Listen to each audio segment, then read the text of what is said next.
Shalom, selamat pagi saudaraku yang terkasih dalam Tuhan Yesus Kristus dimanapun saudara berada pagi hari ini. Mari kita akan merenungkan kebenaran firman Tuhan yang terambil dalam kitab Lukas pasal 14 ayat 27. Barang siapa tidak memikul salibnya dan mengikut aku, ia tidak dapat menjadi muridku. Untuk menjadi murid Tuhan kita harus belajar menyangkal diri dan memikul salib. Kita terus diperhadapkan dengan persoalan masalah yang kita hadapi. Bahkan dunia ini dipenuhi dengan ketidakadilan, penyimpangan, kekerasan, dan hidup yang mementingkan diri sendiri. Manusia lebih memilih berjalan menurut kehendaknya sendiri daripada menuruti Allah. Manusia mudah tersesat dan manusia itu cenderung tidak peduli dengan orang lain. Ketika kita dihadapkan pada suatu persoalan atau masalah, haruskah orang percaya mengikuti jejak orang dunia dengan pola hidupnya yang bertentangan dengan kebenaran, atau tetap teguh meneladani Kristus hidup? Tuhan Yesus berkata pada muridnya pada waktu itu, terutama kepada Petrus, "Kepadamu akan kuberikan kunci kerajaan surga." Dalam Matius 16 ayat 19. Namun kunci itu tidak ia berikan kepada semua orang, hanya kepada mereka yang bersedia untuk membayar harganya, yaitu memikul salib dan mengikuti dia. Memikul salib berarti bersedia untuk menyangkal diri sendiri. Memang itu tidak mudah, karena kehendak dan kemauan kita cenderung berlawanan dengan kehendak Tuhan. Kehendak dan kemauan kita adalah melakukan apa yang menyenangkan daging. Roma 8 ayat 5. Untuk layak disebut murid Tuhan, tidak ada jalan lain selain harus melawan, yaitu keinginan daging. Sakit memang saudaraku, namun rasa sakit itu tidak sebanding dengan penderitaan Tuhan Yesus yang sudah memikul salibnya. Dan salib yang dipikulnya adalah masalah terbesar yang dihadapi seluruh umat manusia, yaitu dosa. Dan dialah yang memikul kelemahan kita dan menanggung penyakit kita. Dalam Matius 8 ayat 17. Bahkan Tuhan Yesus rela mencurahkan darahnya dan mati bagi kita di atas kayu salib. Jadi yang harus kita pikul setiap hari sesungguhnya tidak sebanding dengan kemenangan yang Tuhan berikan. Memikul salib juga berarti rela menderita karena kebenaran. Tuhan Yesus berkata, "Berbahagialah orang yang dianiaya oleh sebab kebenaran, karena mereka yang mempunyai kerajaan surga." Matius 5 ayat 10.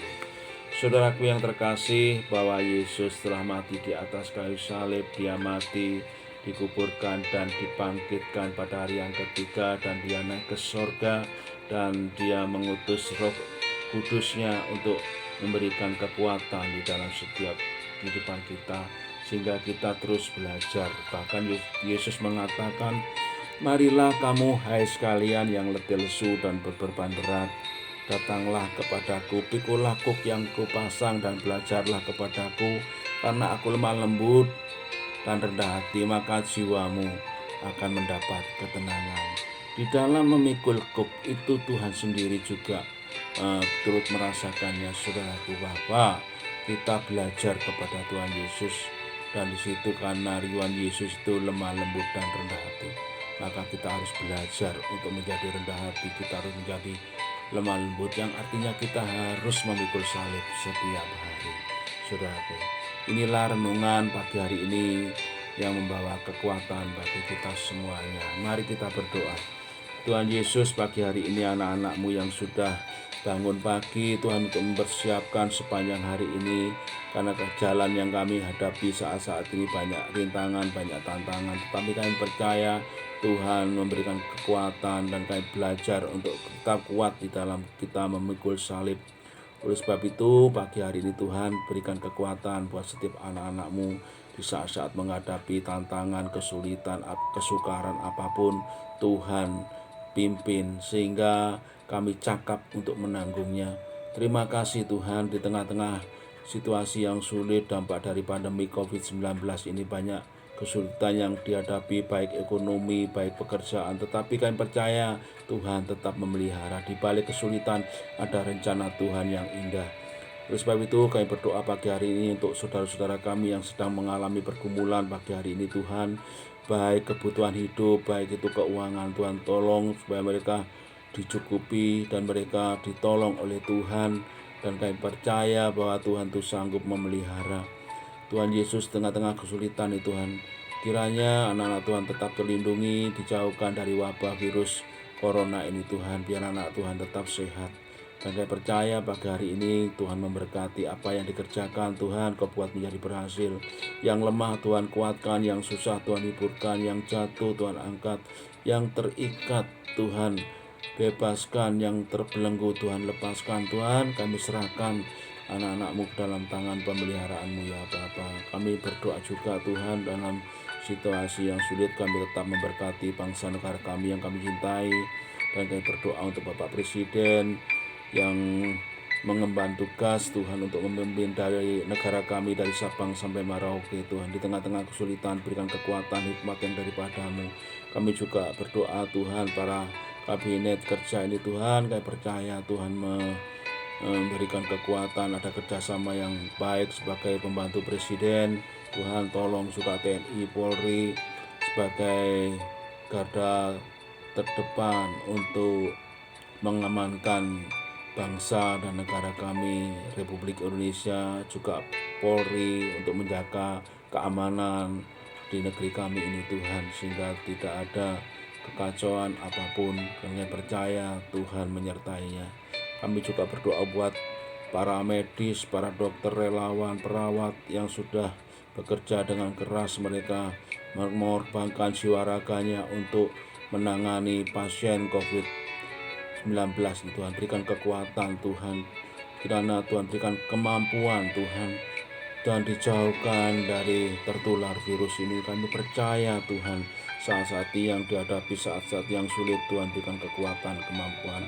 Terima kasih Tuhan, berkati bangsa kami dari tingkat pusat, provinsi, daerah, bahkan wali kota, bupati, camat, lurah, Tuhan berkati.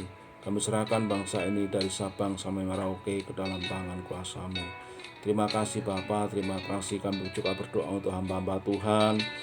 Kiranya Tuhan berkati para hamba-hamba Tuhan, biarlah mereka boleh mengembalakan domba-dombanya dengan sepenuh hati. Kami serahkan semua dalam tangan-Mu Tuhan. Apa yang menjadi pergumulan bagi hamba-hamba Tuhan, para gembala sudang, para pelayan Tuhan, Tuhan memberkati mereka. Terima kasih Bapa, terima kasih. Dimanapun saat ini saudara-saudara yang berada, Tuhan menjangkau mereka, Tuhan memberkati. Khususnya buat jemaat Tuhan, ke gereja Tuhan, Tuhan berkati. Terima kasih Tuhan, terima kasih. Karena percaya di tengah-tengah kesulitan, saya percaya Tuhan terus campur tangan. Terima kasih Bapa, terima kasih. Terpujilah nama-Mu, dalam nama Tuhan Yesus kami berdoa dan mengucap syukur. Haleluya.